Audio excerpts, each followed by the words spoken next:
Hi, I'm food critic and world-renowned celebrity chef David Angelos, and I'm here in the heart of the British Empire. That's right, London. Now, the Brits brought order, civilization and railways to all the corners of the globe. What do they get in return, you ask? Well, they got a whole heap of grub.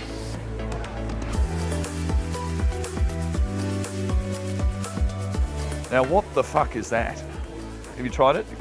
Not yet, we're going to try it in a bit. Can I try a little bit? Oh. Punch in on that. Punch in on that. Zoom in.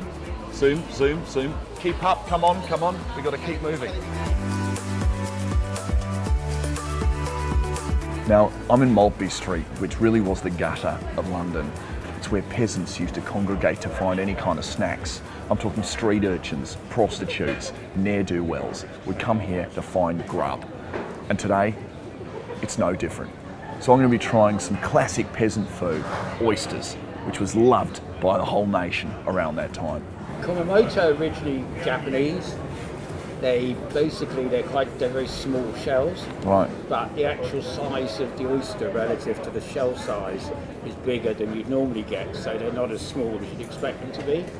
I could have listened to Keith for hours, but as we all know, oysters don't eat themselves, and I was hungry. 3 years with the rock oyster. So do I have it with all the water as well? Yep. And just kind of chew it a couple of times.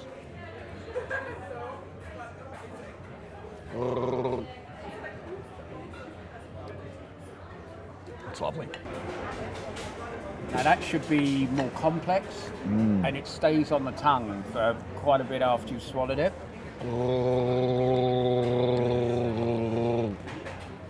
So I want to get it in the taste buds at the back, that's the thing. There's only one way to get around this beautiful city, and it's on one of these, which is the way everyone gets around. The shared electric bike system.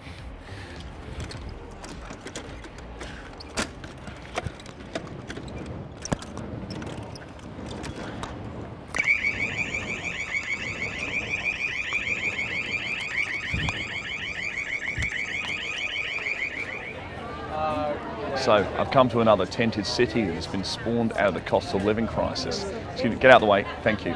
And here is where people, here is where people are coming to try food because they can't afford to go to, supermarkets like they used to. I'm going to go and see what I can find.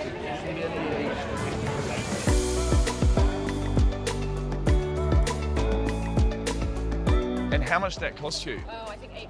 £8, and that's roughly how much a Londoner earns every hour. So they laugh clearly because they're earning a bit more than that. But, and you guys going to head to the park? Is that where the party's at this afternoon? In the sun. Yeah, just get Cool. some sun rays. Could we come with you? We're just walking.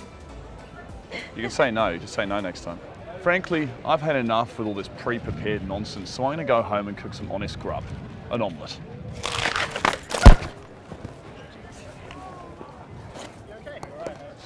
Yeah. Yeah, I'm fine. Can we get, might just get some napkins. Barn, can we get some napkins?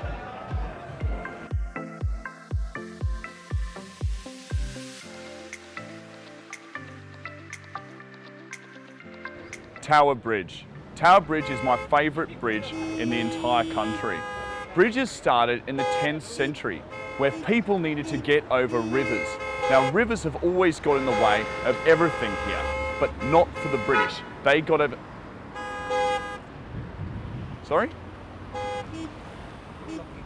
I'm so sorry, I'm filming a documentary. I realised, but you're still blocking the road. Oh, all right, okay.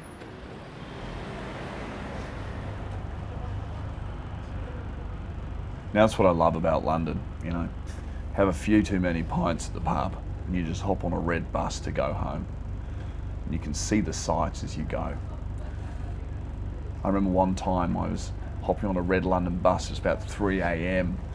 in Westminster, when an old man came up to me and he said, "Oi, you're not from round here."